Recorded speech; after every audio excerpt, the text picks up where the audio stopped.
Good morning, everyone. Welcome back to Grindhouse, where we drink coffee and talk about movies.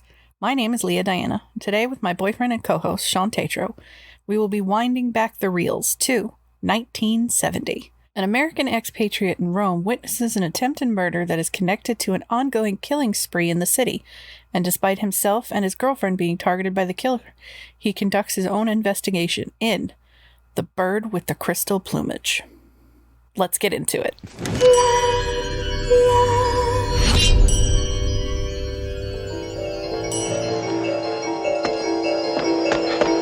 I can't get in! How do I open the door? I'm Inspector Morosini. I want to know everything you saw and heard. I can't pin it down. There was something wrong with it, something odd. There is a dangerous maniac at large in this city. Do you really love me? Sure.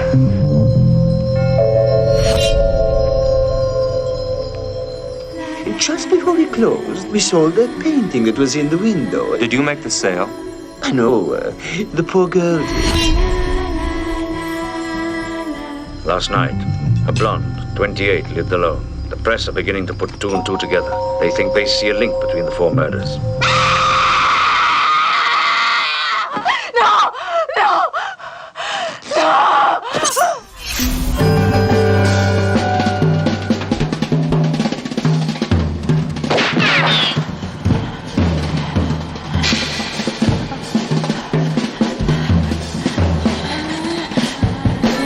I feel that I'm getting closer to the truth every minute. That's why he's trying to kill me.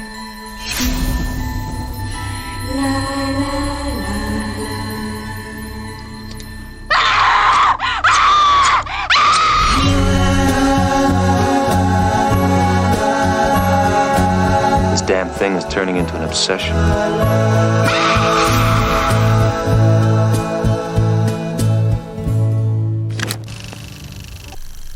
Spread the word, you dirty cocksuckers.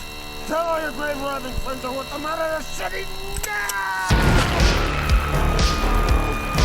The nightmare of insane murder. From the depths of hell. From the angel of death.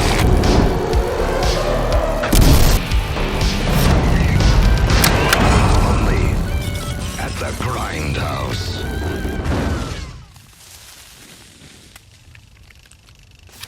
So I'm quite excited to talk about this one today. I think this one was interesting, but I don't know. It wasn't what I expected. What were you expecting? A little more creepy, like Suspiria and the Beyond. Well, this is a more straightforward Giallo rather than a supernatural, or Suspiria is very like fairy tale like. This one's a little more grounded. I expected a title like The Bird with the Crystal Plumage to be even more mysterious, but it was still good. And we can talk about it because that's what we're here for, to talk about it. I mean, our whole thing is that we drink coffee and talk about movies. And would you look at this? We have coffees. We always have coffees. We do always have coffees. We actually haven't talked about them in a while. No. I think we stopped talking about the coffees because we were always drinking the same stuff. Yeah. And I don't know, I feel like it gets a little boring if we just keep mentioning the same things without reason. Yeah. But now we actually have a reason. We do. Shawn, what are we drinking today? So today we are drinking Peet's Coffee. Specifically the Major Dickinson's brew, which is a dark roast that boasts a flavorful, robust, and full-bodied flavor. And we're talking about it again because very recently Peet's became one of the sponsors of this podcast. They did. I'm very, very excited for that. We actually have a reason to talk about the coffee. Yes. And I never need a reason to drink coffee, but this actually gave me a reason to go out and try the coffee. Yes. And I have to say, it's pretty good. It is pretty good. It's got a very strong, like, in-your-face flavor. It's a dark roast, this one. So if you're not a fan of like that very like strong coffee flavor, it has like almost this like caramelized burnt flavor. Burnt's not a bad word, but it's not smooth. It's not smooth. It's not smooth, but this is a great complement to a lot of fall flavors you could put into this. I'm sorry, I'm a basic bitch. Pumpkin spice would be delicious in this because it would have that caramelly notes to it. I think it would. I've always been a bigger fan of dark roasts than I am of light roasts. Although dark roasts, fun fact, have less caffeine than a light roast because you're roasting the caffeination out of it, which I believe is. But dark roast has that coffee punch flavor that you're nice looking body for. To it, yeah. If you like a nice strong red wine, you go for a dark roast. If you like a nice white wine, you go for a light roast. If you don't care and you buy Behringer's, you get a medium roast. Gets the job done. But this is actually really good. I'm actually drinking out of the tiniest little espresso mugs we have. It says Rise and Grind. I bought these little espresso cups just for the podcast, and they're cute. And the cat keeps sniffing it. She's like, "No, it smells too strong. Get it away." I mean, this one is really good. Yeah. Like, I'm actually very excited to try out some of their other flavors after this. This one was the funniest one when we did the recording for the promotion stuff or the sponsorship stuff, and you were like, "Oh, read this one," and I'm like, "Major Dickinson? What?" But it's really good. It's really good. This will wake you up in the morning. I agree. I may have to add this to our morning rotation. We've got quite a bit of coffee right now. We're drinking right now in the actual container because we buy whole beans and we grind them. I think we have a rich butter or butter crunch. It's like butter. Caramel, buttercream, caramel, something like that, and it's our go-to. It's not our favorite, it is our go-to. It's our, like, if we don't have another specialty blend and we just need some coffee in the house, we get this, as long as they have it. And then we bought a bunch of random ones. We had Top of the Morning for a while. We always try to find a small business, and we never reached for Pete's. No, and I'm not really sure why. Like, it was one I always meant to pick up, and it's one I always meant to try, and I just never did. There was always, like, a different one that I decided to go with. I think what we said was because there was no, like, flavors on them, they were all names. We said we were going to research the names, and I'm very picky about flavors. We've gotten a couple of flavors that we were really excited about. I cannot stand peppermint mocha coffees. Oh, God. The peppermint is too strong. I can do like a peppermint tea, but it has to be very, very subtle. Like, I have a peppermint tea, and I literally have to cut the tea bag in half and only put a little bit in my tea steeper with other tea because it's just so strong. It's funny that you bring that up because I think the last time we talked about coffees on the show, it was when we tried the Shaw's Christmas brand peppermint coffee, and we wanted to vomit. I'm sorry to Shaw's brand. Like, we like Shaw's brand coffee. We have the one that we go for, that our go-to is a Shaw's brand coffee. Signature Selects brand. Yep. And I think they're owned by, like, are they owned by Kroger, I think? I know, I actually learned that Signature is I'm pretty sure it's a Canadian brand. Yeah. Which, that's kind of interesting. But this Pete's Coffee, man, this might actually make it into the go-tos. I mean, my go-tos have always been Starbucks Sumatra, which is a dark roast. But Starbucks coffees can be a little more expensive, and they can be a little more pricey. This, to me, actually tastes very similar to a dark roast from Starbucks, and I'm pretty sure this is going to be do we have the medium roast? Do we have the Pete's dark roast in the house? I'm going to finish this whole little cup of coffee. I'm going to finish my whole big cup of coffee because it's amazing. I really just want some pumpkin spice in this right now. Yes, it is August. Shut up. This one could drink pumpkin spice all year round if given the opportunity. I have 50 tea bags of pumpkin spice tea that I gladly cold brew, I hot brew it, I'll add the tea leaves to baking stuff sometimes, where you put it in like the something that you're making, like milk or whatever, or like I've done it before, and I love fall so much. I lean into apple spice, pumpkin spice, you name it. Candles in this house are fall themed all year round, except for springtime. I got actual springtime candles this year. How dare you? I know. Who are you? My perfume is pumpkin spice too, guys. Jesus Christ. No, okay, I should say my body spray is pumpkin spice. My perfume is like musky wood and amber or something like that, so it's fall themed. Leave it to me to find the most basic of bitches. My hair is blonde. I wear leggings all year round, and I love big sweaters. I do not own a pair of Uggs though. Thank Christ. I don't anymore. I used to wear knockoff Uggs. Something I'd like to mention to our audience, if you actually do want us to talk more about the coffees that we're drinking, please tell us. Please let us know. Yeah. Like, if that subject actually interests you. We like talking about it. We actually kind of stopped because we felt like we were boring you. Yeah. And we were just drinking a lot of the same thing.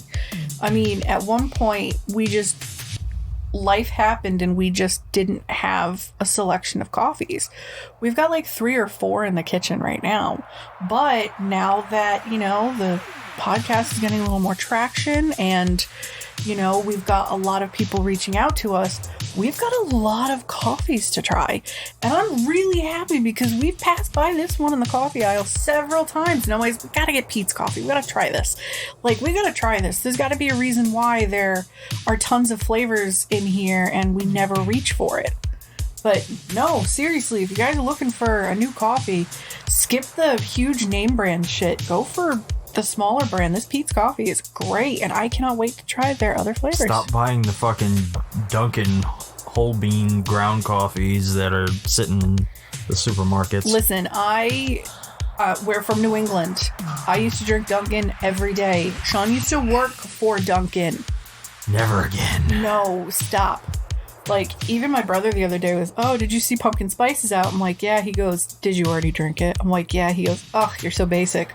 I was like, but they're the only ones that are offering the pumpkin spice in, like, I would like a pumpkin spice, please. Put it in my hand so I don't have to make it. But after that, like, obviously our diets have gone in a different direction this year. And I'm looking into making my own pumpkin spice with less sugar, less crap in it. And it's so freaking easy, and it'll be less sweet. And I cannot wait to try this recipe and put it in this lovely little Pete's coffee. I keep saying lovely because this little thing is literally like a 2-ounce cup, and I love it. Yeah, 2 ounces. It's amazing. Does the job. Oh, it does. I'm gonna need more of this by the afternoon. So on that note, what do you say we get into the movie for today? The freaking lootly. So today we watched The Bird with the Crystal Plumage, which is the directorial debut of Italian director Dario Argento. This was his directorial debut? Yes. And this is the film that has been credited with popularizing Italian Giallo. And throughout this film, I'm watching it, the cliche of the Italian film wasn't that bad in it. No. They did a really good job ADRing. But you can easily tell where others were influenced. Yes. This wasn't the first Giallo. I want to make that clear. This was just the one that everybody credits as this is why Giallo became so popular. But I can see why. Like, I did not know this was his first. Now, I'm sorry, I take back what I say about Suspiria and the Beyond being better. If this was the jumping point, then there was only room for him to get better. I thought this was one of his later ones. Okay. Yes. I take it back, Mr. Argento. This is also the first installment in what's called the Animal Trilogy. I read that! Which, so you have Bird with the Crystal Plumage, then this film is followed by The Cat of Nine Tails, or Cat o' Nine Tails, and Four Flies on Grey Velvet. And guess what? Your lovely girlfriend already did. They're already in her Amazon basket to purchase. I'm never gonna have to buy a Giallo film again. No, because I love them. Just to note, these are not cheap. Cat O' Nine Tails is $32 for the Arrow release. Four Flies on Grey Velvet is a Shameless Entertainment release. It's not an Arrow release. I cannot find the Arrow. No, Arrow hasn't put that one out yet. So I don't think. And that one's $28. There's only 3 left of the Flies and 12 left of the Nine Tails. And I have to get a bunch of other stuff too, so I'm like, that's like $150. It's gonna happen. So this film was directed by Dario Argento, based on a screenplay that he wrote in just 5 days. Damn. I apologize if I say any of these names wrong, but the film stars Tony Masanti, Susie Kendall, Enrico Maria Salerno, and Ava Renzi. It was originally released June 24th, 1970 in West Germany. Oh, wow. And I do not have any budgetary information on this one. But I do know for a fact that it was nominated for the Edgar Allan Poe Award for Best Motion Picture in 1971. Damn. So I think this one... I think it did... Oh, wait a minute. I do have box office information. Whoa. So, upon the release of this film, it was a huge box office hit. Oh, yeah, I can tell. It grossed... Wow. For a 70s film? It grossed 1,600,000... No. How do I even read this? There's too many sets of zeros. It's in lira. So, okay. Okay, that makes more sense. It grossed 1,650,000,000 Italian lira. Jesus. So this was a huge fucking hit. This was a huge hit. Damn. And it's no wonder. This movie, in so many ways, visually is spectacular. The story itself is strong. I enjoyed the characters quite a bit. But we're going to discuss all of that. Yes, we are. It's worth noting that before we go too far, the version of the movie that we watched is the Arrow video release. It's a gorgeous 4K restoration from the original negative. Yeah. This movie looks fucking incredible. If you don't have this version of the movie, I suggest getting your hands on it. Is this the one with the reversible cover that you put to the other one? Yes. So, like most Arrow releases, this comes with a reversible cover art. So you get the brand new Arrow art, which is like this image of this beautiful peacock. This beautiful like peacock bird with the title splashed over it, and then if you flip it over, it's like the original or one of the original Italian poster arts with the title written in Italian and everything, and it looks fucking beautiful. Now I will say, purchasing this with the Arrow release cover does give you a sense that it's going to be more of a supernatural film. The Italian original cover makes you feel like it is going to be what it is. Yes. A mystery crime, like murder thing. Yeah. The other one, that's why I thought it was more towards a Suspiria type movie, because it looks mysterious. Yes. But I think since Suspiria, and now that they're releasing all these Italian films, a lot of these production companies that are redoing them are leaning more heavily towards those beautiful colors, that visual. This visually with color is not the same as Suspiria. The colors are not as popped, but it's the storytelling, it's the camera work, it's the framing, and it's the music that does it. Yes. So you can see where he started and then eventually he got to. But the cover for the Arrow release is very misleading, I will say that. Honestly, I think the cover kind of just plays right into the title itself, which, spoiling a little bit ahead, is like the movie's called Bird with a Crystal Plumage, and you really don't ever You see the bird itself once in the entire movie. It's very close to the end. But it becomes a huge part of what solves the crime. Yes, but you also never see its crystal feathers. Plumage, yeah. They never show it. They only talk about it briefly. And I think that's because the bird in question, the species of bird they're talking about, doesn't actually exist. Yeah, that's true. What they used was a type of crane, I believe, in the like 1 or 2 shots that it's in the movie. Yes, the Hornidus nivalis isn't an actual species of bird. It's the one seen in the movie is a gray-crowned crane. Yeah, I was going to say, that definitely doesn't look like... Because they said, it's the type of bird where if the sun hits it just right, the feathers look like glass. And I'm like, what kind of bullshit you spouting? Yeah, it's made up for the movie, and so it makes sense why they didn't show it. I personally think that was a good choice. Like, they didn't try to make like a fake bird feather thing. Like, I think it worked. It was fine. But it's interesting that the movie is named after this thing that you never really get to see. Yeah. By the way, have you seen I believe it's the original poster art for this movie? Is it this? No. No? No. Hang on, let me go back then. I was just looking at alternative art for it. It's actually if you go on IMDb, it's the main image for the film. On IMDb? Yeah. Oh, that red. I fucking love that poster. I want that poster so bad. Oh, and look at the bird at the bottom. It's a bird, but it's knives as the plumage. Yeah. That poster is so simply designed. So if you've never seen it, and you want to look it up, basically what I'm looking at here is it's the image of one of the female characters in the movie, and she's up against like glass. That image is washed in red, and the poster itself is white.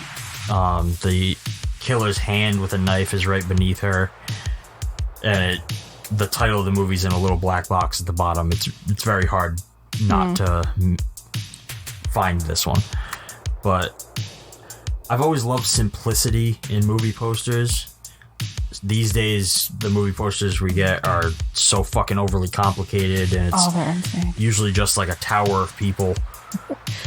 You mean every Marvel Avengers movie? Exactly. And I don't know, I much prefer this type of poster. It's just, it's simple, it's elegant, it's gorgeous. I don't know, I can't put it any other way. You like very simple, traditional kind of... I'm not traditional. You like simple, classic. Like the original poster for Halloween. Yes. Yep. The original poster for Friday the 13th. The original ideas are, honestly, sometimes always the best. The redos are beautiful and up-to-date and nice, but there is something about that nostalgic original poster. Like House that we watched. We watched that that was last week, right, House? House was... No, it was the week before, because last week was The Abomination That I Want to Burn. Oh, ticks. Ugh. But the poster for House, the original poster, is just fucking psychedelically cool, and it goes with the movie. Yeah. The poster that they made was just kind of off of an image of that white cat getting angry. Yeah. And you see it once in the movie, and I'm like, that's a cool image, but that fucking house with the tongue that leads you, that's cooler in my opinion. I don't know. Agreed. I'm starting to lean with you on these movie posters here. Don't even get me started on like hand painted posters. Oh, like that's essentially what the cover of this Arrow release is. It's hand painted. Hand painted image of one of the victims and the killer's hands, and it's fucking beautiful. Like, you can't beat that. Like, any Photoshop job is going to pale in comparison to that, at least in my opinion. So when we finally have our own big house, are we going to paint and then hang posters, or are we just wallpapering with posters?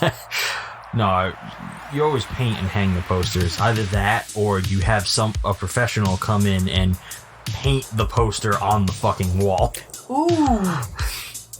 How much is that going to cost? Because it's going to get expensive, but it's going to be cool. That would be a lot. but it would be fucking awesome. It would be.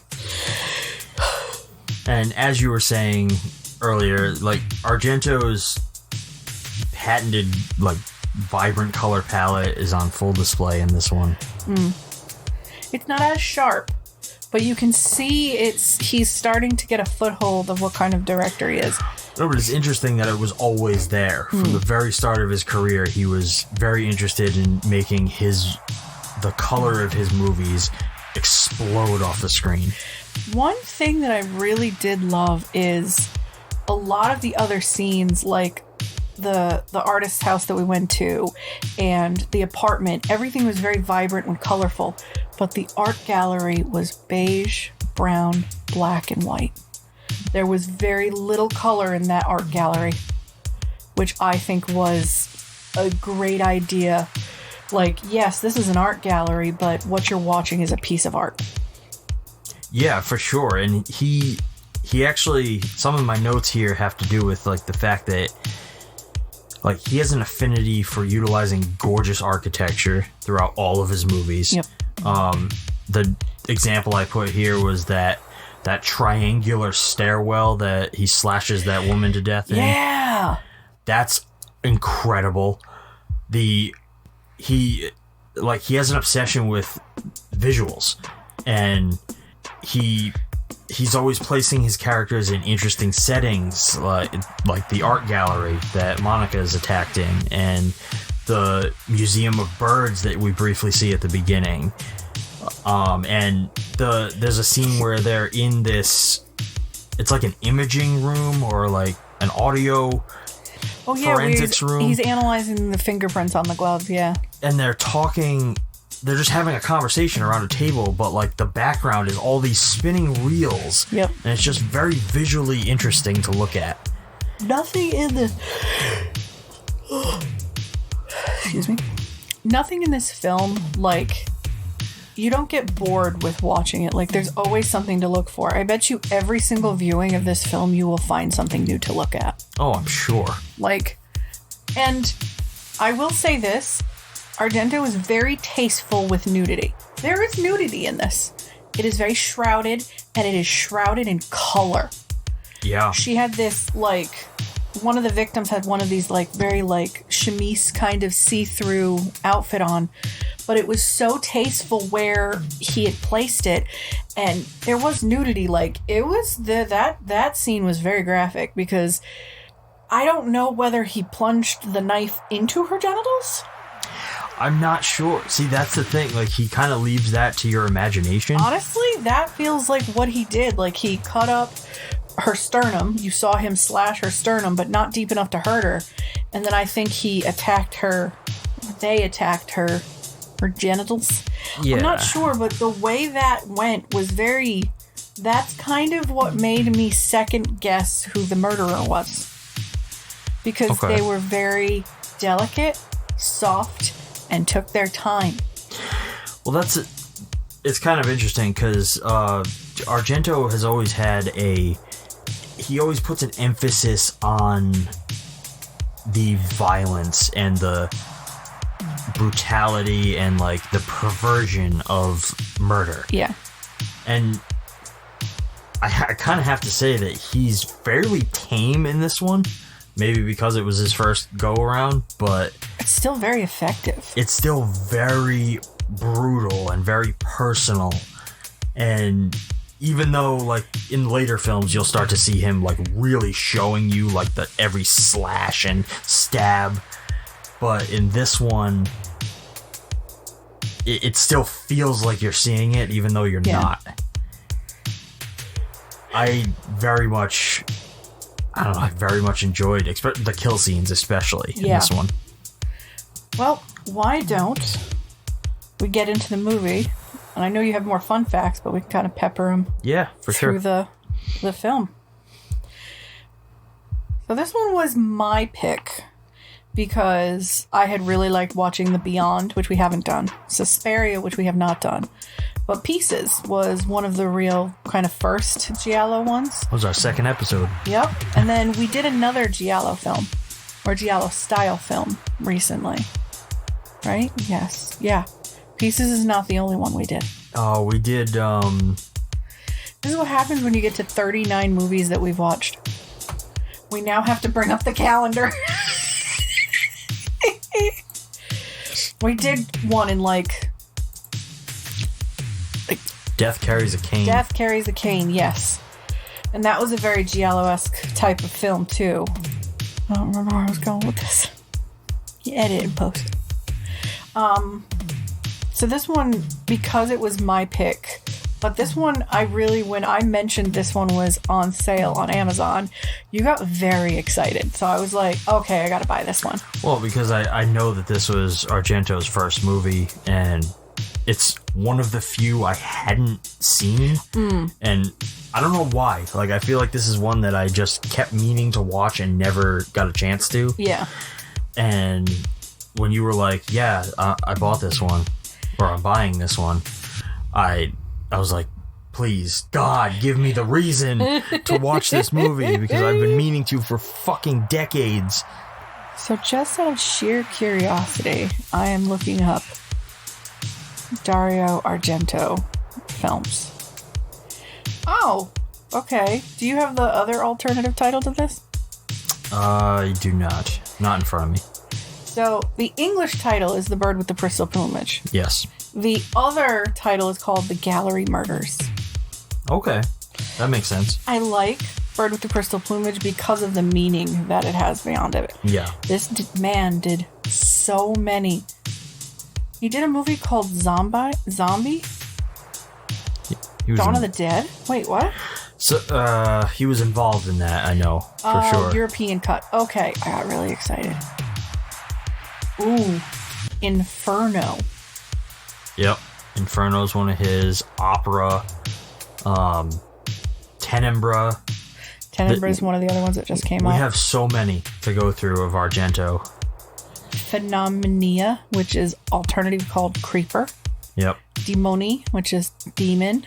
Yep. The Church. He has a lot. Lots and lots. Trauma. This man is still alive. Yeah. And just finished a new movie called he did. Dark Glasses. Yep, and I'm dying to fucking see it. Vortex. Wait, he was involved with the new Suspiria? Yeah, he produced it, I believe. Oh, wow. Okay. And then Dario Argento just made a movie called Giallo in 2009. Yeah, with Adrian Brody. Oh, wow. Adrian Brody was piano, right? Pianist, yeah. Sorry, every time I hear pianist, I think the pianist. I've never seen the movie either. Jesus Christ. I have the VHS of that.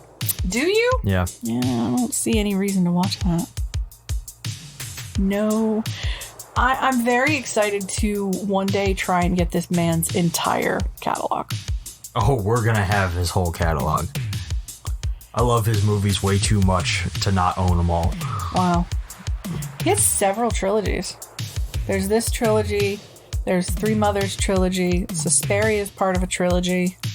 The Three Mothers trilogy consists of Suspiria, Inferno, and The Mother's Tears. Yes. Oh, wow. Okay. See, but the thing is, most of these aren't meant to be trilogies.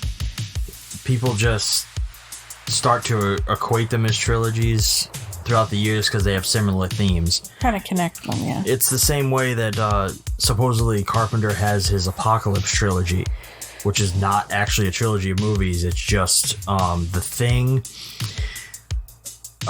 Prince of Darkness, and In the Mouth of Madness. Those three, they all have to do with like the end of the world in some way. Yeah. And they're not actually connected. People are just like, yeah, that's the Apocalypse trilogy. And John Carpenter's like, give me money. Yeah, John Carpenter's just like, call it whatever you want. Just put the paychecks in my hand. I want money in the right, cigarettes in the left. I'll be here. Honestly. Coffee in the IV drip. Yep. Let's go. You know what, Mr. Carpenter? Do whatever you want. You've contributed your legacy to film. You can be as much of an asshole as you feel like it. Just if Shawn ever meets you and you hurt his feelings, I will break your teeth. Just saying. I doubt he would be outwardly a dick for no reason. I would have to give him a reason. I'll look at him and say that his movies are trash. He'd be like, yeah. Yeah, which ones? I might agree with you.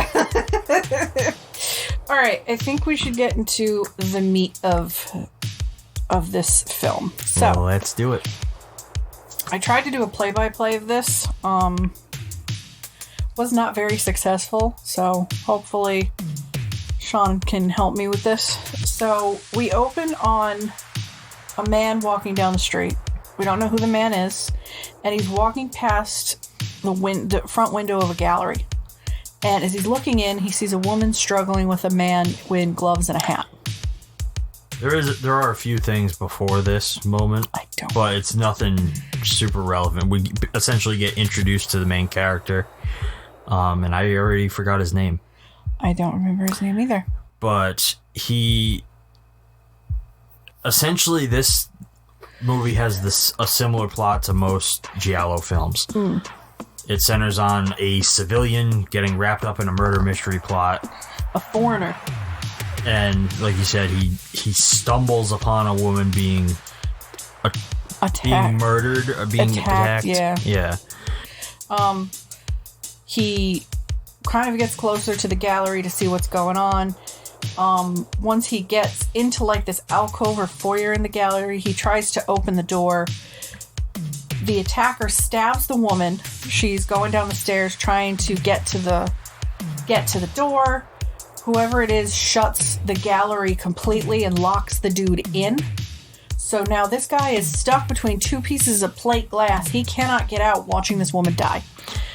And that's something, like, even early on in his career, Argento presents us with these incredibly strong situational tension moments.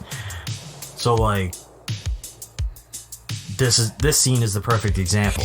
So you have your protagonist, he's witnessing a woman being stabbed, then he gets, like you said, trapped between these two sets of glass doors, and he's trying to help her, but he's having to watch her essentially bleed out, and it's also setting him up as a suspect. Yeah, because, like, oh, who's to say she didn't... Like, the policeman says, who's to say that you didn't stab her and she trapped you in there to keep you there?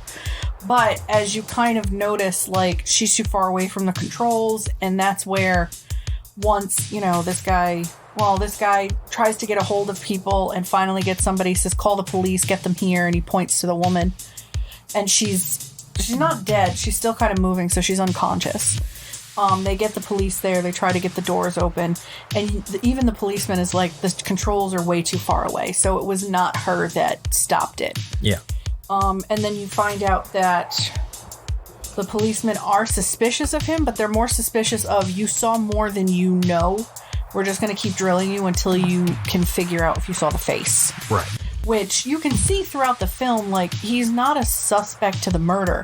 They're just keeping him around because this is the fourth murder in this city that they're trying to solve this because people are getting nervous. And it seems like young, beautiful women are the targets of this.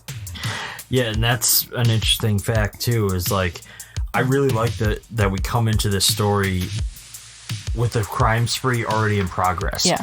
So, like, our protagonist doesn't get involved until there's already been 3 murders at this point. Yeah. It's because he was the only witness that night and possibly the only person who has been able to see this person's face. They take his passport. They pretty much say, because he's supposed to be moving in like a couple of days, they say, nope, we need you to stay here. He's like, you could have asked me. You didn't have to take my passport. I would have cooperated. You find out through this series of stuff, like, he tries to go on with his day. He has a very beautiful British girlfriend back at home. And all of a sudden, you're already thinking, uh-oh, she's pretty. She's gonna die. And how the movie goes is, I don't have a lot of, like, step-by-step, but now you're going to him getting involved with the police and getting involved with the solving of the crime because he feels like there are small things that the police aren't doing, such as he goes deeper into the cases with his girlfriend and finds that one of the girls who was killed worked at another gallery. And he goes there and he's like, oh, what was the last thing that she sold? And it's this very abstract painting of a woman being murdered in a field. And it is, honestly, I'm like, oh, okay, it doesn't seem that big of a deal. But once you see the whole painting in its actual vivid colors, it's very kind of unnerving and disturbing. Yeah. Something to mention, which you kind of talked about already, like most Giallo films, this one is done in that Italian style of filmmaking where every actor speaks their native language and then they just kind of dub it all over. Like you said, it's not as noticeable in this one, but it is still there. And I think the reason it's not as noticeable is because our protagonist speaks English. And instead of... So this is my favorite thing about Giallo films that I know so far is if you are Italian, you are German, you are American. When we are filming, you speak your native languages, so it feels more cohesive. It makes sense. It feels more cohesive. You know exactly what they're saying because you have the translation. But because they're speaking German, it feels more fluid. It feels more natural for them. So if it's a scene where it's like you are angry at this person, you get angry in your language, you get angry in your language, and the passion and the drive and that tenacity of the actual scene is there. Yeah, you won't have to focused on saying the right words. Yes. You'll just be... But in this, in ADR, he has the German and the Italian speak English. So they are saying their English lines and they're learning with someone, so they're not on the spot having to do it.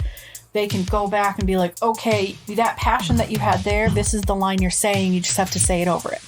And that's where Giallo films are unique, because you can see them mouthing a different language, saying different words, but they understand because they were in the moment saying it. When they go into ADR to do the dubbing, they use the original actors. That's why a lot of, and you've kind of gotten out of it, and I've kind of gotten out of it, but anime dubs are like synonymous with being terrible. Yeah. Because you have these people who are like, okay, here's the English lines, here's the scene, go.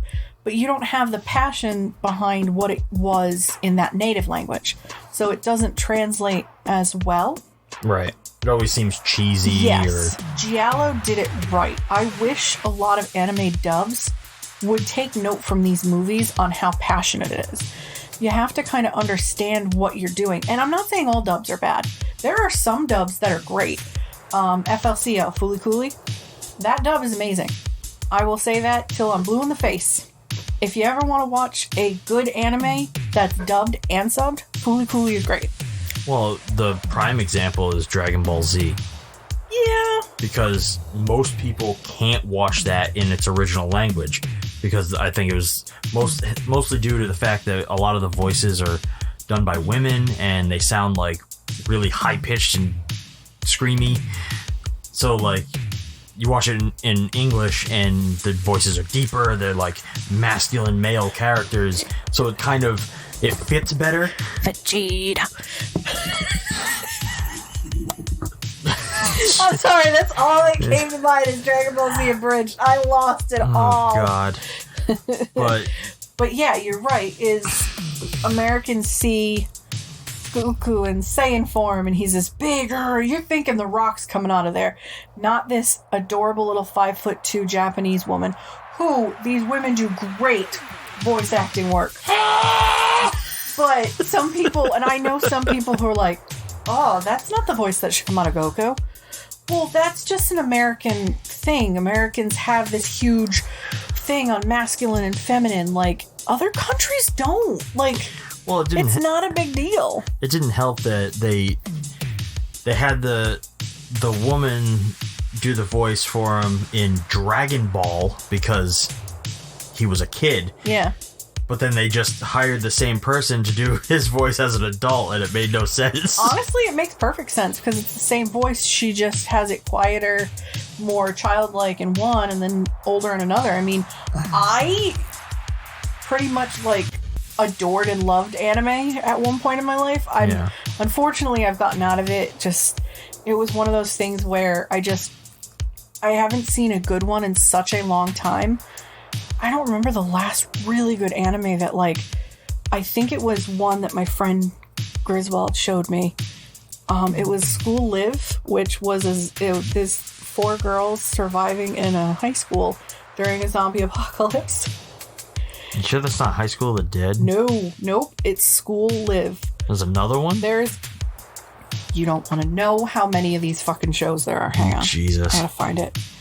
High School of the Dead was the only one that I ever watched because it was... Fan fucking service. No, it was, but that's not why I watched it. I started reading that manga at one point, like, before anybody else I knew had ever heard of it. And I suggested it to my friend EJ at the time. I was like, dude, you should check this out. It's basically a zombie movie, but in anime form. And he was like, oh, really? And then they came out with the anime, and it was just like, Jesus Christ. Yeah, I just sent it to you. It's School Live. The synopsis is... premise. Why are we talking about anime? Just shut up. Yuki is a cheerful schoolgirl who, among her friends, Ibi, Yuri, and Miki, is a school member of a private high school's school living club. As Yuki seeks out fun school activities every day while living at school, the other girls work to keep safe because in reality, they are the sole survivors of their school in a zombie outbreak that overran their city. And let me tell you, this was... What year was this? There's a live-action adaptation. I gotta call a couple people. Oh, God. This came out in 2015, so that's when I watched it. Yeah. And let me tell you, it was the one time that an anime made me cry in a long time. Oh, Jesus. Because they have this cute little dog. Cute little puppy. This tiny little Shiba. And the Shiba Inu gets lost. And gets infected. And the girls have to kill the dog. You realize I have to cut out this entire section of this. Why? Why do you have to cut it out? Why? It has nothing to do with what we're talking about today. Yeah, why did I start on this? Oh. You went from dubbing to... But the dub of this, I never saw, but I heard it was okay. And I've... one of the reasons why we did the 3rd episode that we did, which was... Sex and Fury, was because I saw it at Otakon. And I've been to Otakon. I'm an anime fan. I have seen a shit ton of dubs, subs, you name it, I've seen it. I prefer subs because I watch K-dramas. I watch Taiwanese, Chinese, Mandarin, Thai stuff. So to me, it's easier. I can't handle dubs sometimes. Giallos, not a problem. So he gets involved with the police in trying to solve this murder. Or murders. And the synopsis for it is, like, the premise, the plot, it's very, very simple. I can go over the plot like this. But the step-by-step is more a visual step-by-step. This is a visual film. We could talk about the plot probably in 10 minutes. Yeah. Well, it's worth noting, so after the police let him go... He goes home to his girlfriend. Mm-hmm. He kind of fills her in on what happened. I think she thinks he's joking at first. Yeah, because she's trying to get in his pants the whole time. Yeah, which is kind of a little bit of a funny scene because she's like starting to kiss on him and everything. Oh, she's naked and he's just kind of like all he's flashbacking. Like thinking about is the murder or the attack, rather, because she doesn't die. There's like scenes that weren't theatrically released because they go from kissing and kind of macking on each other to like completely naked under a sheet, but he's still having images of like this, and I'm like, are you getting off from the sex, or is this all you can think about because you just saw the murder? Like, well, this is the beginning of his obsession, and I think it was an interesting way to do it. Because throughout the entire movie where it becomes a motif where he's constantly thinking back to that night and replaying this like small moments of it at a time because he's focusing and trying to remember the details to see what he's missing. Yeah. So because he knows, he even says it. He goes, I'm missing something. There is something about this that I'm missing. What am I missing? And he says it several times throughout the whole movie. Even the inspector is like, I agree with you. You're missing something. You have to think about it. And it wasn't really until, I would say, was that the second or the third murder that we see? It would have been the 6th overall, but it was the 3rd murder where she was in the bed and he like slashes her genitals. That's when I realized, I'm like, oh wait, yeah, something's 2 and 2 ain't making 4. Like even I was a little intrigued as to where is this going. The killer of this movie is standard Giallo. Yes. Black glove, leather clad killer. Black hat. Works in the shadows. Even when it's bright out, they're always in the shadows. Something Argento does in this movie that I found very interesting was we spend a significant amount of time behind the killer's eyes. Yeah. So we're watching as he chooses and stalks his victims. He's taking photos of them from a distance. But it's not just the killer's eyes. There are small moments where we see through other characters' eyes. So like the girl that gets slashed in the bed. Yes. We jump into her point of view as she turns off the light at one point, like right before the attack. Towards the end, we are in the main character's point of view as he's like going through that dark room.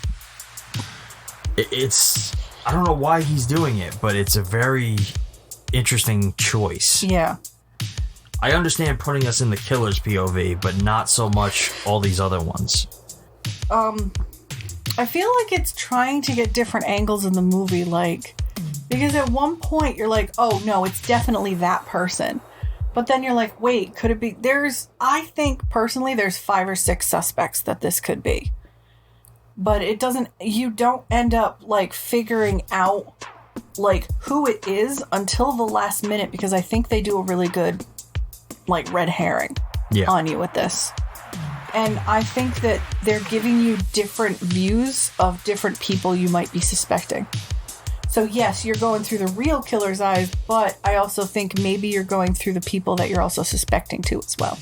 Apparently our protagonist here, Tony Masanti, I guess he was a very intense actor. Really? From what I'm seeing here, it's allegedly he would frequently show up at Argento's apartment at 3 a.m. to discuss characterization, which Argento found very annoying. Yeah, that seems about right. Why are you showing up at the man's house at 3 a.m.? I know that is a thing for a lot of actors, not just showing up at people's houses, but getting so enveloped in the character and the performance that they want to know every detail. So like they'll constantly call the director in the off hours, or like even during pre-production they'll be like calling the director and like just wanting to talk about the character and ask like stupid little things like, wow, what kind of a tea does he drink in the evenings? Because it'll help them get into their headspace, and I understand that. But imagine being in Argento's shoes and trying to put together a full movie and constantly having to deal with that. Yikes, my man. Let's go easy on the crazy director here. Like, I think Argento is a smart director, but like, don't be an asshole. Like, what's wrong with you? No, it's honestly something you just have to deal with some actors sometimes. Is that what they mean by actors are difficult and thorough and stuff like that? They can be, yes. The actors aren't all like this by any means. I've worked with many, and they're not all like this. Some of them, there are a few. Every now and then you come across ones that are just impossible, or they are very particular about things, and things have to be done a certain way, or... Generally, those are method actors. Crazy people. We definitely have to talk about the film's score. Yes. I actually noticed the score this time. Oh my god. What did I tell you about Trolls 2? Never gonna stop. Never gonna stop me. Never gonna stop. Now we're gonna get copyright flagged. I'm sorry. I don't know what I was singing. I smell bullshit. No, you smell coffee. I thought the score for this movie was very unique. Yes. It almost feels like it consists of like jazzy club music at times. Right? But it features sounds of like women's moaning and breathing mixed in. Alright, I didn't notice that. I did at certain times. Like, usually it was during like chase or follow sequences. I think the girl that gets slashed to death in her bed. Oh, genital lady. Yes, so like there's a scene where she's like walking home through the park and like you're very much witnessing it through the killer's eyes. And it's got this like jazzy like drums and stuff over it. But very subtly, it's like at the perfect moments you'll hear like women breathing or the like a little bit of like a like moan type of thing. I didn't notice that. Ugh. And it's not like necessarily a sexual moan. No, it's like, probably a death thing. Yeah, or like it's like a panic moan, but it's really subtly put in there and it's very cool. Wow, I didn't notice that. That's rough for me. Usually I notice shit like that. The one thing I noticed about the main character, is during the whole thing in the beginning where the police take him there and they possibly are either accusing him or want him to know more, or want him to figure out more, he was way too chill. Being stuck in the plate glass, he just sat there and was like, well, there's a lady dying and I'm just going to sit here. He wasn't freaking out. He was very calm. And then at the police station, he was very calm. I was like, is this guy the killer? Well, you kind of have to look at that as the way acting was done at the time. Yeah. Because, like, nowadays, things are much more real and raw. Yeah. When it comes to, like, panic performances and stuff. So you'll see characters, like viscerally breaking down in movies now, where like if they're witnessing a murder, they're like distraught as all hell. Yeah. Back then, it wasn't really done that way. Like, people didn't throw that much into a performance because it is physically taxing. And like you'd mostly, if at all, see that from female actresses. Yeah. So, like, men were much more stoic, and you also have to take into account that he was a former patriot, I guess? Like, that's not really said in the movie, I don't think. Yeah, it says expatriate in the synopsis, which, what is that really actually supposed to mean, expatriate? I don't know, because in the movie, he's a writer. And that's all I really got, was that he wrote a book that is apparently popular and hasn't written in a while. Oh. The definition is a person who lives outside of their native country.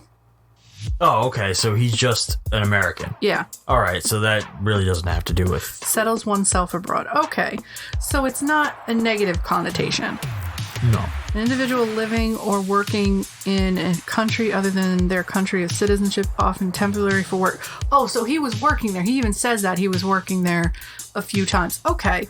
Well, see, being in America now, in this day and age, you hear expatriate and all you're thinking of is bad, negative stuff. Well, no. You hear expatriate, at least for me, and it basically, you think of, oh, he's a former soldier or something like that. Not that he's just an American living somewhere else. Yeah, like, oh, you're an expatriate. No, I'm not. I love my country. I'm like, that's not what we mean. Like, but that shows that that's something I never learned. I never knew what that meant. But I've also never been abroad. Well, because living in this country, the word patriot always has such a strong meaning, and it's like, you're either talking about football or military, generally. Yeah. Oh, I'm an ex-patriot. Oh, you're not a Patriot fan? Hint, hint. We don't like football in this house. We don't like any sports ball in this house. I don't do sports. The only sport I'd be interested in is hockey, and that's because Canada. That is it. The only time I'm interested in sports is when I'm watching a sports movie. Even then, like, I love Sean Astin. You're not catching me fucking watching Rudy. There's no point to me watching Rudy. I liked In a League of Their Own when I was a kid. Not watching it. Nope. Kind of silly. I don't generally gravitate towards sports movies or anything, but like I'll watch ones that I hear are really good. The Mighty Ducks. There you go. It was hockey too. That's the only one I care about. So I do want to talk about one of the scenes where he's leaving the police station. He's going back home, and it's so foggy outside. Oh, that was a good scene. I loved the choice of using the atmosphere and the kind of elements to shroud the killer. So you're not sure if he's being followed or not, but it's just weird and foggy and I don't know. I really liked that scene too. I agree. Visually, it was just a really good looking scene. Now, at that point, when that scene happens, the dude tries to attack him with a meat cleaver. Yeah. Or the killer tries to attack him with a meat cleaver. A woman sees it. Wouldn't the two of you go to the police station and be like, hey, this just happened. If there was any suspicion about him being the killer, you have a witness. The two of you could have gone to the police station and be like, okay, I witnessed him being attacked, cleared of all suspicions. But, I don't know. I just thought that was silly in the beginning when I thought they were still words. I thought it was silly when they were still suspicious of him being the killer. Yeah. That he didn't go to the police immediately. And even one of the characters said, well, did you go to the cops with her? No, why? Why wouldn't you have? I was like, see, thank you. One of these characters is smart and makes fucking sense. Thank you. Oh, and he goes back home and he has sex with his girlfriend again. Because I have a note after that going, did they just bang again? There's a lot of banging in this movie. Yeah, but it's all off screen. It is. It's all off screen. I want to see some boobs. Argento promised me boobs. Wrong director. He's more focused on the plot and what matters. Hey, you can visually make a pair of tits look real good. You can. He doesn't need to, though. His stories are strong enough without them. I don't know. Too many directors rely too heavily on nude scenes. I have no complaints over here in this corner of the house. Jesus Christ. That brings me to my next line. Right, bring in the perverts. So the cops, the next scene is the cops bring him there and have all of these people line up. And all these people are suspects in the case, but they have their own issues that they're dealing with. And it's kind of funny that they're going through each one and they all kind of fit the profile. But then there's a really nasty jab at transsexuals that I'm like, different time. They're like, bring in Ursula. And Ursula is a cross-dresser. And the cop says, he's supposed to be with the transsexuals, not in this group. And Ursula's like, well, I would hope so. I'm not with these people. And I'm just like, this movie is 52 years old. It was 52 years ago. It is a different time, but this movie's a little triggering if you don't like any of that shit. I'm the one in the corner saying, hey, this one's not very good. You know, if you have a little trauma, it's okay. But other than that, murdering women's fine. I'm a woman, I can say that. And then we jump into, and this is where I kind of like lose it. I have more comments than I have. Now he's solving the case. Where are the police? So my problem with this is not with the actual film. It's with the plot. But this happens in a lot of Giallo films. Where the normie or the normal person is now doing the job of the police. Yes. Which to me is like, great. Now you're just making it solidified that these police are have no idea what they're doing. They're not looking at the right people. They're not looking in the right places. But that's the thing. Like, that's part of the whole Giallo shtick is like, you can't trust people. You always have this civilian who's solving a mystery. Like, and the cops are always second nature to the story. That's always how it's been. In basically every Giallo you're gonna see, it's that. Yeah. That is what is happening. And it's not a bad thing. Like, I kind of think it's an interesting way to do it. It's different. Like, now in America, a lot of the movies you see, it's like the cop is like the protagonist. Yeah. And he's solving the mystery on his own, and the rest of the police it's a station. rogue cop. Like, somebody like, oh, you should be on suspension. Your badge should be removed. Or it's like a detective. Yeah. This is, in Giallo, it's always just some guy who has nothing to do with law enforcement. That happened to stumble upon this either recklessly or non-recklessly, which, that's fine, but, you know, I like the fact that Giallo paints, like, this is a normal person doing this job. Yeah. That's where I was like, why didn't the police think about looking deeper into where the first murdered girl worked? How did he come to the conclusion, like, oh, I want to go visit that shop? Well, I kind of think the idea of making your protagonist someone who's not generally involved in law enforcement or even investigation is, it offers a different perspective. So like, where your standard cop might follow the guidelines and go by the book and this is how you do an investigation, a character that doesn't usually do this type of stuff might have a different perspective and might have different ideas on how to solve a mystery. So I think that's kind of what what Argento is emphasizing here, is that an outside perspective might offer different outcomes, different ideas, different, like, cue in on different context clues. All right. At least that's what I take away from it. Yeah. So after him trying to solve the case, he goes down to the shop where the first murdered girl worked. He finds the last thing that was sold was that creepy painting. He gets a copy of it, brings it home, and puts it on the wall.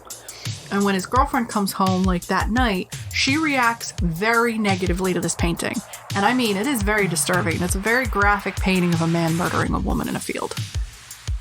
And by the way, they do an incredible fucking transition in this scene where they zoom into the black and white copy, and then it fades very slowly to this deep color of this huge painting in an office. I was like, oh. It was awesome.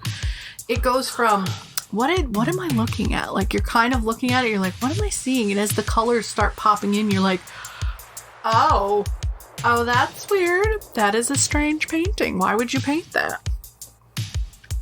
But it's done in the style of,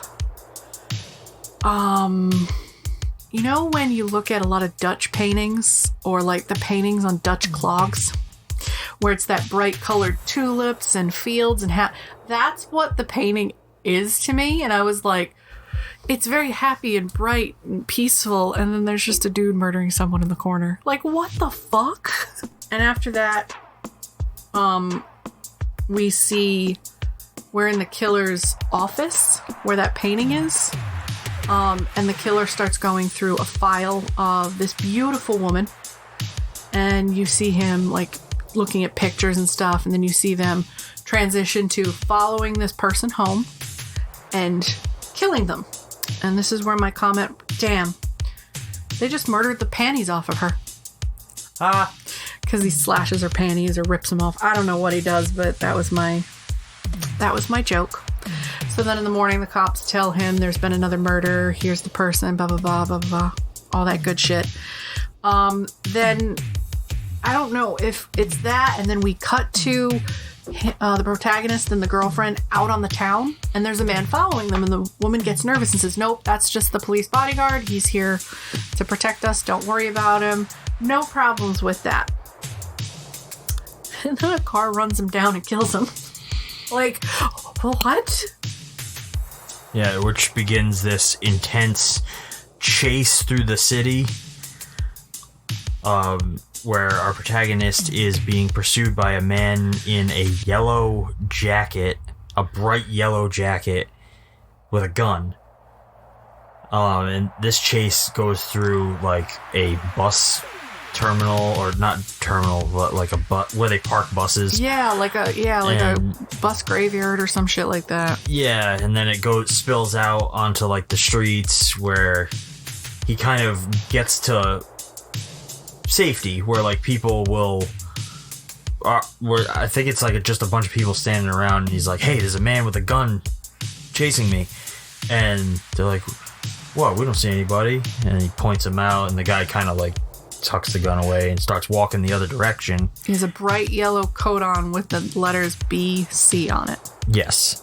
And so our protagonist starts to follow him, and he follows him into, I believe it's like a hotel, and somebody tells him, the bellhop tells him that, oh yeah, that guy went into that room.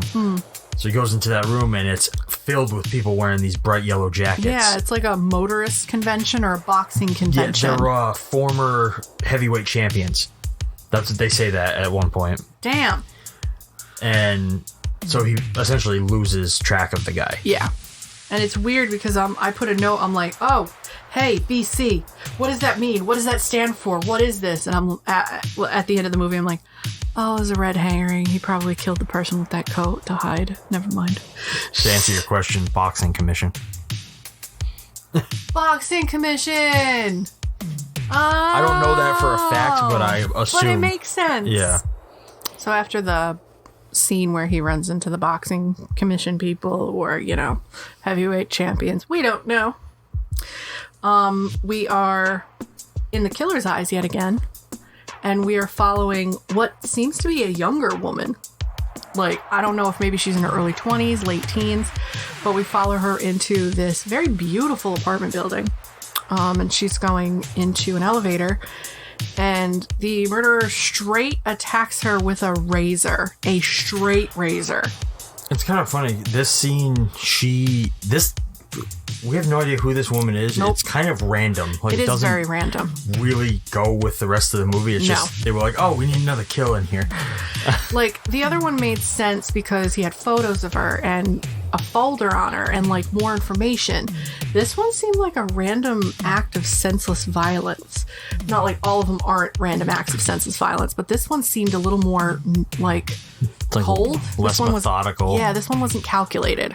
Which, maybe it was, and we were just, like, meant to assume, like, he did the same thing with this girl. Yeah. I would have liked at least maybe a photo or a little bit more stalking rather than this. Even the opening scene where you have this woman walking down the street, there's a camera snapping and photos during the day, and then at night she's murdered. So you can see that there was a series of events that led to the killing, not just, randomly just showing up and like, oh, I'm gonna moita people, Yeah. That's what I feel like this one more was. So the police and him start getting calls, weird calls of a person whispering very evilly on the phone, saying, random things. I really wasn't paying attention to that part that much. But it seems like the person that was doing the recording, they brought a recorder to their house, and anytime this person called, they could make the recordings.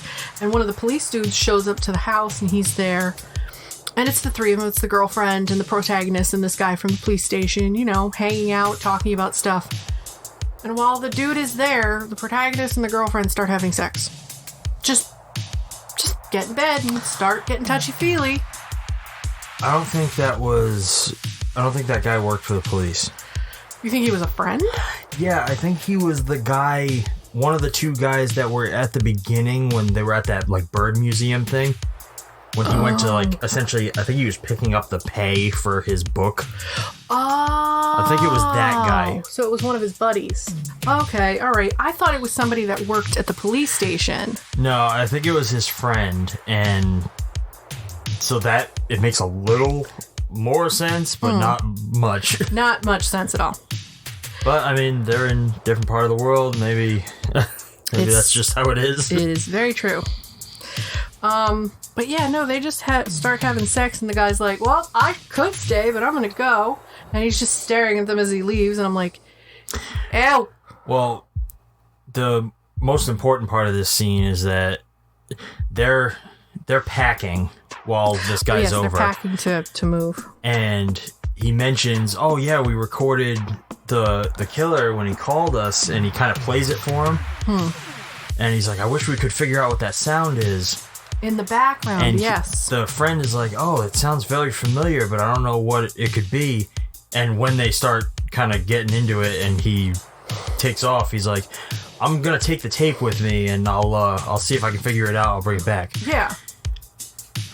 Which becomes very important. Yes. But he gets another call that says, meet me here, blah, blah, blah. And I put, dude, this is a trap. Why are you going? And he does. He falls into a trap. But I'm not sure what kind of trap is, because he doesn't get killed. But it's just he goes somewhere and... It was to lure him out of the apartment, because the very next scene is the big attack. Okay, so he lures him out of the apartment, and then the guy goes after his girlfriend. Yes, and... Oh, no, he's not lured out of the apartment. He goes and finds the information for the original painter of the painting. Oh, that's right. So yes. Instead of helping her pack, because this leads to the I'm very angry with you, I'm going to throw a glass at the door, which I was like, damn, girl, yeah, the hell is throwing on? Because in the middle of them, like, going to get it on, he thinks he just gets this epiphany. Yeah, he's like, oh, I need to find the painter. And she's like, we are trying to pack. What is wrong with you? You just lured him to have sex while you're trying to pack to leave the country. Like, don't sit here and act all innocent, little girl. Yeah. But that's neither here nor there. So he travels north in Italy to find this painter. And he does. Guy's very eccentric. Very eccentric. Trigger warning. The dude tells the guy that he cages cats and feeds them to make them fat so he can eat them. I immediately looked at my girls and went, oh, kitties, as they're beating the shit out of each other right now. So it was just kind of like, at that point, the guy realizes that the food that he just ate was cat, and he gets super sick and runs out of the building, and the dude throws a painting at him. So I was like, what was the point of this scene? It was just to get him out of the way for the time being. Because at that point, he calls and says, oh, the trains are backed up. I'm going to be a little late. I will be getting home. It'll be a little while. She's like, okay, I'll see you when you get home. Everything seems fine. And then the killer goes after her. Yes. Which leads to some of the more beautiful scenes in the film, I believe.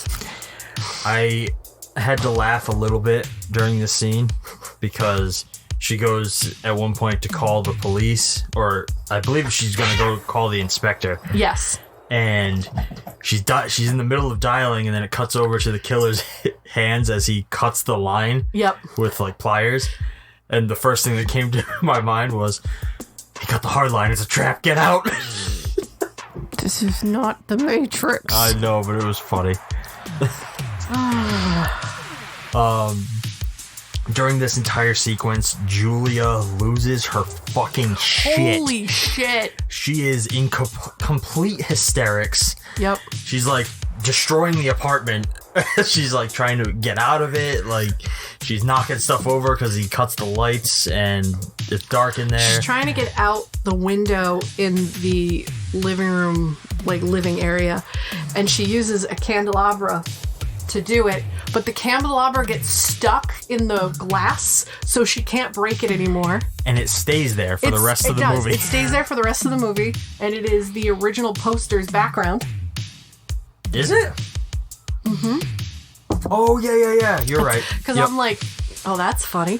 And then she goes to the bathroom and tries to escape out the bathroom window, and there's bars on the bathroom window because the building is a very old, they said it was an old structure used for something else, and they're getting ready to tear it down. They're the only ones living in this building anymore. Yeah. And I was like, wow. And they only have it for like another week or something like that. Another week or so, and then they have to move out, which I was like, oh, that's very clever. That is very, very clever. Yep. Clever girl. She is only saved by him finally coming home. He finally comes home and is like, Julia. We know her name. We don't know his name at all. I cannot remember this dude's fucking name. No, I tried to write down names as they were said, but I just never wrote his down for some reason. Yeah, I don't. And usually I remember all the time, but I don't. So he gets there. He's like, you're okay, you're okay. Cut to the next morning. Sam. His name is Sam. I don't remember his name being said at all. We cut to the next morning where she's asleep in the apartment and the candelabra is still stuck in the window. I would have thought maybe you should just take that down just in case, but whatever, it's fine. Fuck it. The friend shows up with the recording and says, oh, I figured out what that sound was. It is a very rare bird that's only found in Saudi Arabia. We good? Yeah. Oh. It's a very rare bird that's only found in Saudi Arabia. So the guy's like, whew, okay, all right, maybe it's nothing. But there is one here in Italy, in the zoo, down the road. And the guy was like, fuck. So they go to the bird and see it, to hear the bird. And they realize while they're there, he looks up, and it is the apartment of the art gallery owner from the beginning. And he's like, oh my god, like, I remember hearing this noise, we gotta go. The inspectors show up, they all go up there. And it's the girl from the first girl that was attacked in the beginning, and the husband kind of fighting and wrestling, and they get her away from him, and they try to, like, stop him, and he ends up falling out the window and dying. And he says, I confess to all the murders, I'm the one that killed everybody. She tried to stop me. She tried to stop me. Yeah. I was like, okay, all right. That's fine.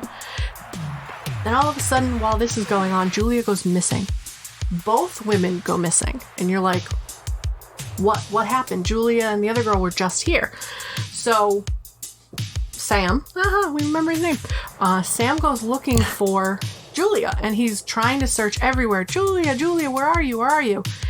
And I don't necessarily understand where they went to. So people keep directing Sam, like he keeps asking people, did you see this girl? And they're like, yeah, she went down this way. And then one guy's like, oh, she went into this building. Yeah. So I don't know why they went so far away or how she got them there. Like, yeah. I don't really understand that.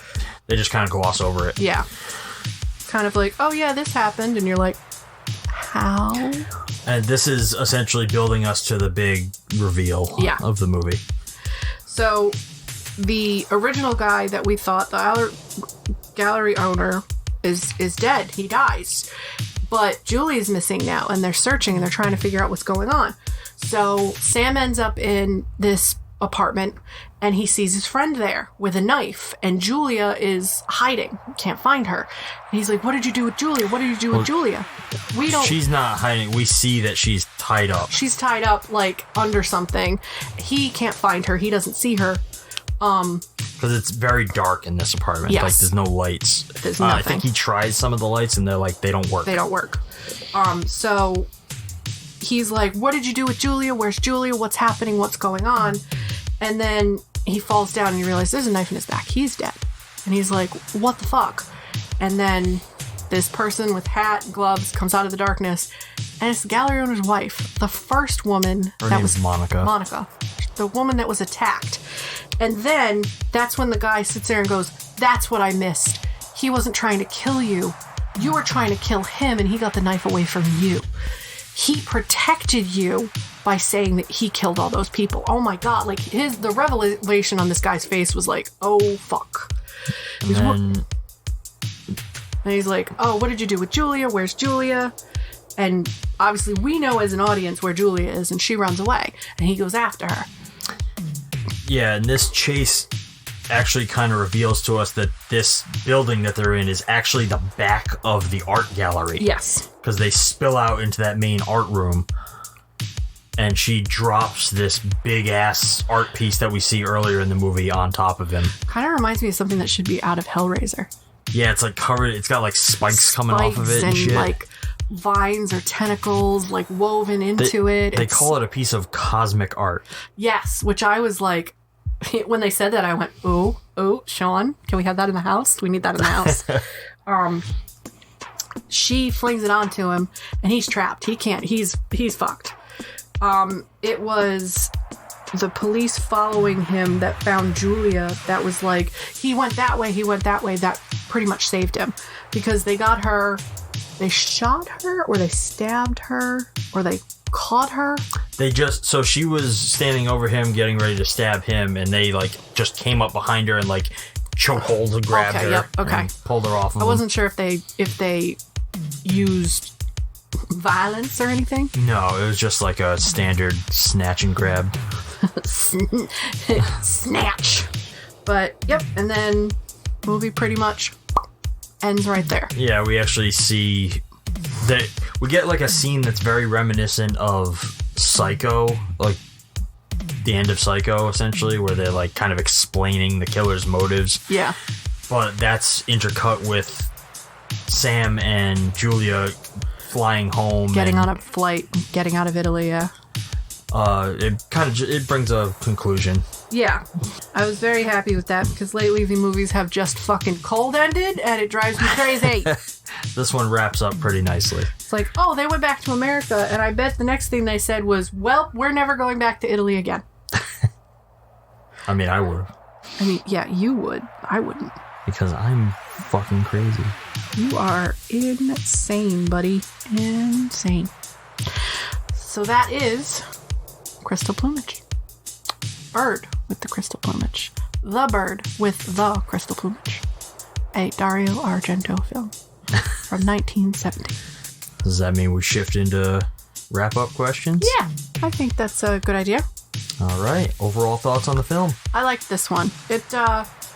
In the beginning, I was like, well, this isn't as cool as Suspiria, but it's his first movie, so I can see where the influences for his later films came from. And I like this one. I do. I agree. Like, you can't really equate it to something like Suspiria, because he shifted into a very fairy tale-esque storytelling style later on, and this one is a much more straightforward Giallo film. Yes. Like, it's very cookie cutter in a lot of ways. If you've seen a lot of these, this is very standard. Yeah. But I think visually this one stands apart from most like things like Pieces and even Death Carries a Cane. Yeah. Like, this one really stands out in terms of its color and like just the way he places the camera, like he frames shots. It looks really fucking good. Yeah. I very much enjoyed it, as I do all of his films. Did you have any favorites? Right, bring in the perverts. That was my favorite line. I really liked the color and the visuals. I do with any of these Giallo type films. Just no other reasoning behind, like, this is a visual masterpiece. You gotta watch this one to experience it. The plot is very cut and dry. There's no big surprises, no crazy things with the plot. But it is a very visually beautiful novel. That's where I really liked. I definitely agree with that. I didn't have any favorite lines specifically. No. My favorite scene, I think, was the bedroom kill. Because it's the pinnacle, like, mostly because that is like the pinnacle of a Giallo scene. Like, it is very standard. It encompasses a lot of what you see in Giallo films. That scene is like the perfect representation of it, and it's just visually well shot. Yeah, like that one framed shot of the killer's hand over her mouth and her looking up at him in terror. That is Giallo. Yes, and it's awesome. Like, it just looks really good. Close second would probably be the stairwell kill with the razor. That was one hell of a kill. Yeah. Does it work? Yeah, this is a beautiful movie. This is a great movie. This is a great start to any Giallo films. Honestly, I sort of wish I saw this one before the other two, because I think the other two's impact would have been even stronger, and I would have probably liked this one more. My opinion still stands. It's not as good as the other ones, but this was also one of his first. So, of course, from this, you can only get better. So. Oh, and just wait until we get into some of his other ones. I can't believe, like, The Beyond was my first experience. Suspiria, when we watched that, I was stuck in that. And we're going to do Suspiria on the podcast. I just think it's going to be a later... We're going to save it. We're saving... We are trying so hard to save really good ones. Really interesting, really fucked up, really, like, grindhouse movies. We're only picking from little picks right now. I think we're also trying to, at least I am, I think we're trying to transition what we're watching into real grindhouse movies rather than just anything within our parameters. We're always going to do like, oh, let's just do a 90s movie or something like that just for fun. Yep. But I think I really do want to focus us more on actual grindhouse type movies. Agreed. Would you recommend Bird with Crystal Plumage? I would recommend it to people who really want to see older movies. I mean, this, like I said, this is a 50-year-old movie.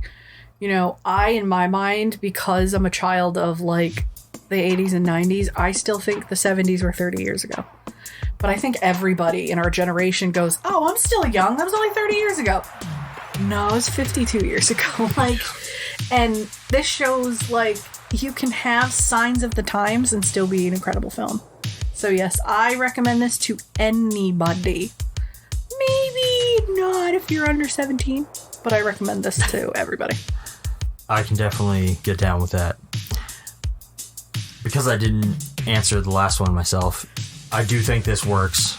I think this works in a visual way. I think it works in a storytelling way. The plot actually does keep you interested. Like, you don't specifically know who the killer's going to be. Like, by basic plot, it's not an incredible mindfuck. It is a basic plot, but it's still a good plot. Agreed. And yes, I would recommend this. I recommend this to really anyone. Like, if you are like a good murder mystery, if you like a good slasher, if you like a good horror film, crime film, you're gonna like this. Like, I think the only thing that would throw people off is the fact that it is a foreign film, and a lot of people don't like foreign films. I don't know why, but they just don't. Crazy. They are.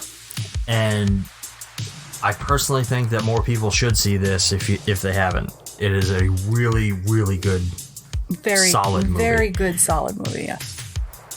How would you make this today? I wouldn't. I believe, with the exception of the new Suspiria, but we have not seen the new Suspiria. No. Leave Argento films in the past. They are Giallo films for a reason. I like where they are. This story, this type of plot has been done many times.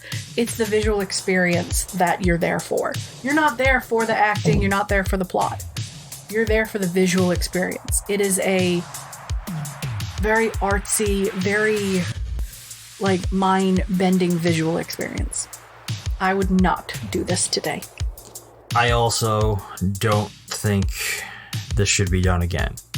I think that Argento films should be left alone. Whoever you are out there, you will never be able to do Argento's film better than Argento. Unless you are Argento, and that man is 81 years old, and I don't think he should touch his own films. I don't even think Argento could redo himself. No, he can't, because you can't redo a 70s Argento film. Like, these movies are a time capsule. They are what they are. They encompass what they had at the time, and they're beautiful. However, that being said, as we're sitting here talking, I did develop something that I think would be cool in my head. Oh, God.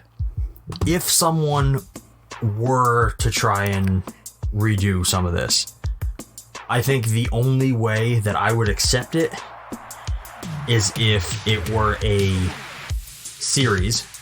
Okay.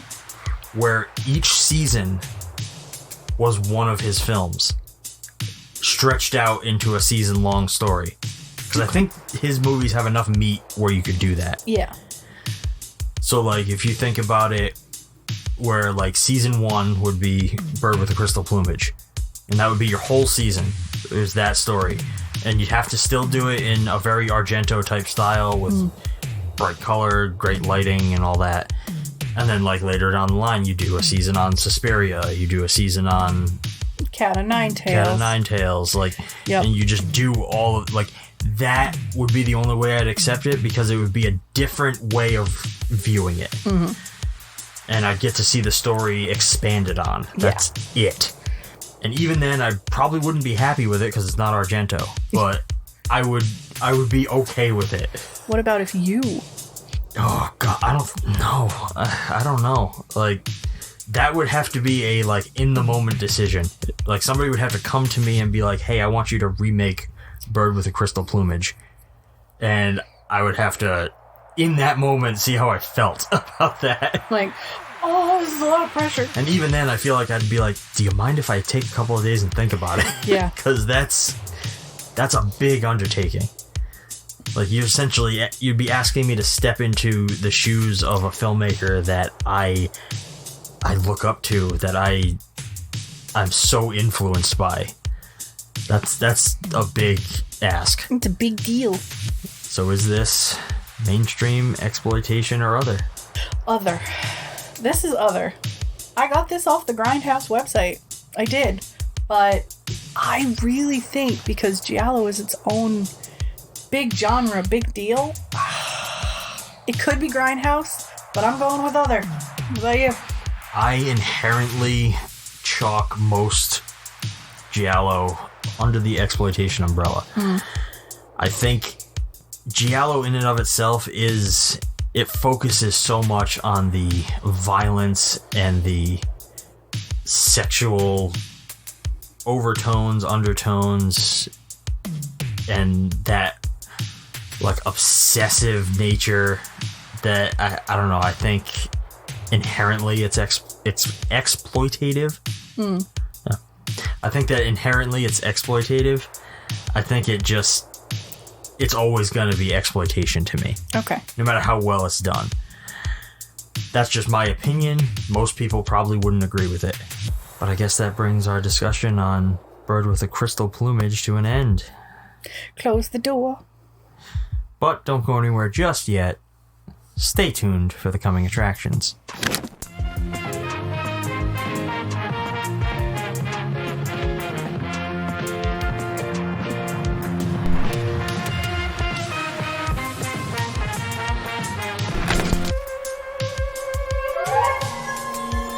Gentlemen, do you see these file folders? Discipline reports. Lots of them. You see, sir, we kind of have this monster club. Monsters are not real. You guys missed it! Oh, okay. Rudy saved my life.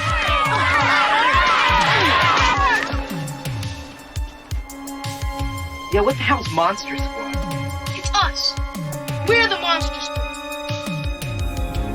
Good and evil are in constant flux back and forth. Only once every 100 years are these forces balanced. And what about the amulet?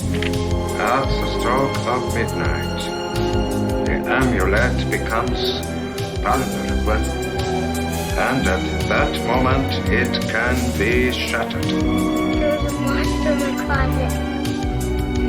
Ooh, scary monster!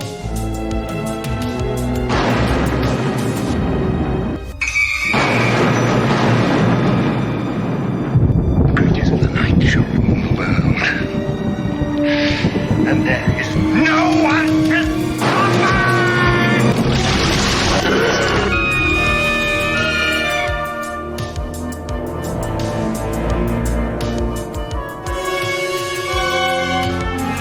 I think there's monsters, like real ones. He was a werewolf. Mummy disappeared in the museum tonight. Guys, Dracula might be here too.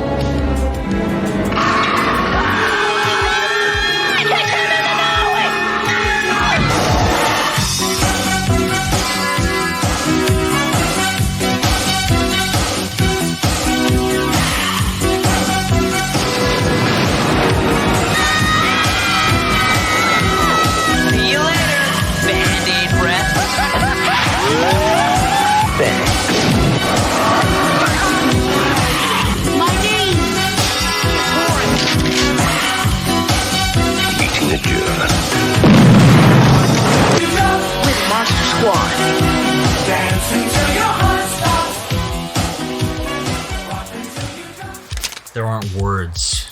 to express how fucking excited I am to watch this with you. I am so happy that I got this for you for Christmas last year. Like, we had planned not really to do Christmas last year, but at the last minute I went, fuck it, I'm going to do it. And this was one of the things I had to get you. Because a couple years ago, you went with your friend Brandon to Wolfman's Got Nards, which is the documentary of this. And you had the signed poster up in the apartment for the longest time. Yeah, we drove out to Salem Horror Fest for one day just to see the East Coast premiere of this documentary, because it was a big deal. The Monster Squad, which is what we're watching next week. Yep. Is a movie that both me and Brandon grew up watching. It's Brandon's favorite movie of all time. So, Brundo, if you're listening to this one's for you, buddy. Ooh, Brundo. So we drove out there to see this documentary, and it was also a meet and greet with the director of the documentary and star of Monster Squad, Andre Gower. Oh, damn. And it was an awesome experience. We got to watch the documentary, listen to their Q&A, and then we got to meet him after. And he was a wicked nice dude. Got to talk to him for a little bit. It was really cool. And just the whole experience of it was amazing. And this was a movie that, like, it's one of those movies that I can always go back and watch. It's like when we talked about Night of the Creeps. Mm-hmm. Like, it's on that level of Night of the Creeps, where it's it's a little bit fun, it's a little bit, like, raunchy, it's a little bit over the top, but it's amazing. It's directed by Fred Decker, who's, like, I feel is one of the most underrated filmmakers ever. Didn't you say that he was shocked to find this was a cult classic now? Yeah, and we'll get into that story a little bit when we... It was very intriguing when you told me that story, because it makes you realize how a success or a failure of a film can really shape a director, and what loyalty for fans can really do for you. Yeah. I mean, there are plenty of films that both you and I, they're cult classics for us. Like, other people will be like, oh, I hate it. Resident Evil is for me. You are not a Resident Evil fan. I like it. I like the campiness. I like it. It was really one of the first horror movies that I ever sat down alone and watched. That, Event Horizon, like, we got a free week for HBO, and I went fucking ham that week, and I just watched horror, because in my house, my mom didn't like horror, my mom doesn't like Halloween, so we didn't do a lot of that. It was a lot of Disney Channel Halloween and Nickelodeon Halloween stuff, so watching real horror was like a big deal. And when you were telling me a lot of the facts about this one, like, a while ago, I had never heard of this movie, ever. And from what I've seen of packaging and little things, this is a classic monster movie. In a lot of ways, yeah. Why have I never heard of this? Why, when we were growing up, were we never told about this? It's extremely underrated. Which I'm excited to see this, because one, I am a Halloween girl through and through, 100%. I love classic monsters. I love all of that. So I'm dying to see this, and we waited specifically, because we'd already started recording the podcast when Christmas had happened. We specifically saved this for this. And this isn't the start of Halloween for us, is it? This is the start of Halloween. This is the start of Halloween. Yeah, this next episode is going to be the start of our Halloween run. Our October Halloween run, which we made it a point to select films that either have Halloween themes or were Halloween kind of movies. And I'd like to make note that this is not technically, Monster Squad is not a Halloween movie, but it's widely regarded as one. Yeah. Because of what it encompasses. But I'm very excited to talk about this. I'm getting very excited. But that's going to bring this episode to an end. If you want to keep up on everything that we're doing, follow us on Facebook and Instagram at Grindhouse Podcast. We're on Twitter at Grindhouse Cast. You can find us on Discord, where you can chat with Leah, talk to her about whatever the hell you want. preferably movies or coffee. We can talk about anything. Don't you worry. All the links for everything are going to be down in the show notes. Listen to us, give us a rating on Spotify, Apple Podcasts, Google Podcasts, Stitcher, or wherever you get your morning fix. New episodes come out first thing every Monday morning. If you like what we're doing and you want to show the show some support, you can find all that information down below as well. Until next week, I'm Shawn. I'm Leah. Thanks for listening, and keep watching. Bye now. Bye. Bye-bye.